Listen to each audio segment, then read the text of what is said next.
Hey guys, what's going on? It's Novell J. Lee, and I'm coming to you with a bonus episode of The Buzz here at Buzzworthy Radio. I wanted to hop on here real quick because, as you can see, I have no background going on, so you now get to see the actual room here. That just shows you how much I wanted to do this episode. But I wanted to talk about something that I just read when I was on Threads earlier today, and it was posted on Pod News, and they were at the podcast show in London, and they talked about how there are so many AI podcasts coming out of the woodwork right now. And it's very upsetting to me to read this. If I can recall it correctly, they're basically saying that they have 10,000 episodes being posted a week.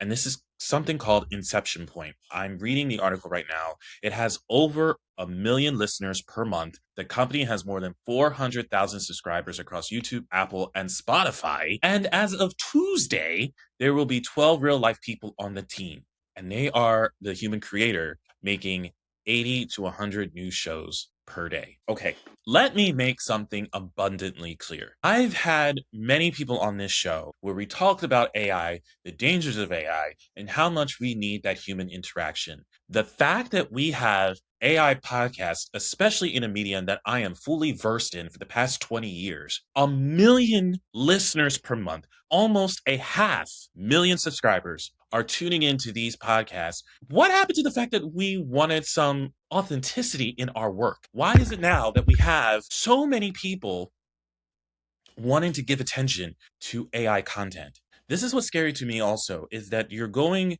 and listening to this with material where it's not, you can say, factual. This is why there was another point that was made by the CEO of Inception Point, Janine Wright, where she said the company will no longer produce AI content with voices claiming to be doctors. That alone should tell you something. That alone should be scary to you. I quote, "We are not anymore calling AI generated hosts doctors or any kind of licensed or health professional or licensed expert.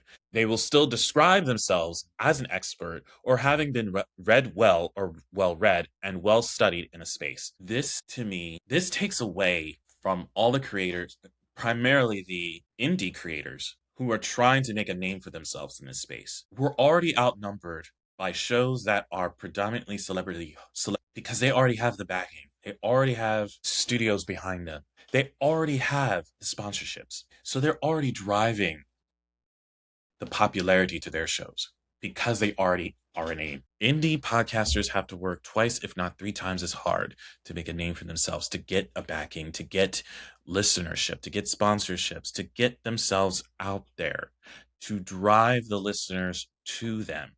Now, all of a sudden, you're telling me that AI produced content of podcasts are driving 400,000 subscribers and 1 million listens per month. That probably screams to indie podcasters they have no way. They have no way of coming into a space where it's already inhabited by celebrity hosts and now AI driven material. They're now going to feel like there's no way for them to break in. Their voice is not going to be heard. It's very depressing. It's very depressing.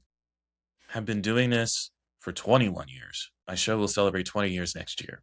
And the one thing I never worried about was AI content coming in and stripping me of my voice and stripping me of my talent. Unfortunately, now seeing this article and seeing this piece and seeing these quotes, I do sit back and wonder, why would you want to give up that authenticity to listen to something that is majority of the time not factual? There's no realness in the voice. There's no sense of empathy. There's no sense of worth with these AI produced shows. But somehow everybody is apparently listening to them. Now, I want to go on the record and say that I think everybody uses some sense of AI in their life, whether it's using it to clean up an article that they wrote. It's their words, but you're using it to make it clean. Sort of like when you use Microsoft Word, how you're using it to clean up some words and change some of the words to make it sound a little bit more professional. And obviously people use AI or some form of it to create their YouTube thumbnails.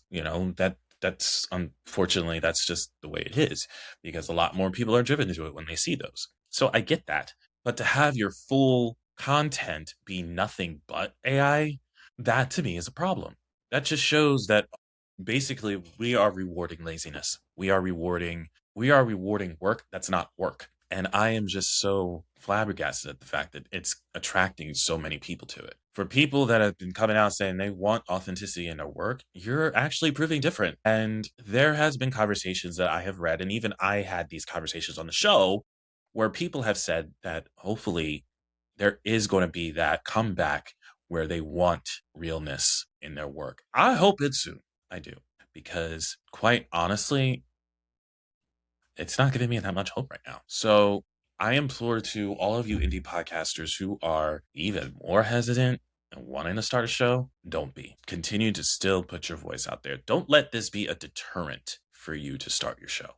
There's going to be some people out there that are going to want to hear your authentic self, and they're going to want to follow you. They're going to hear everything you're going to have to say. Do it because you love it, and do it because you have a voice. Don't let anything like this, when it comes to AI, steer you away from showcasing your voice. I'm so honored to be a part of at least a medium where we do support each other in the community.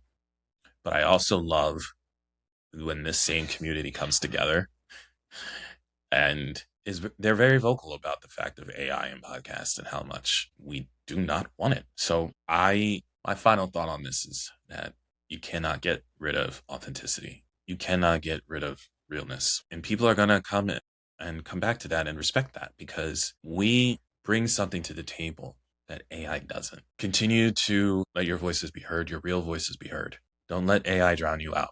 Don't let this be something that holds you back. If anything, that should give you more juxtaposition to push yourself even further to get your voice out. Thank you.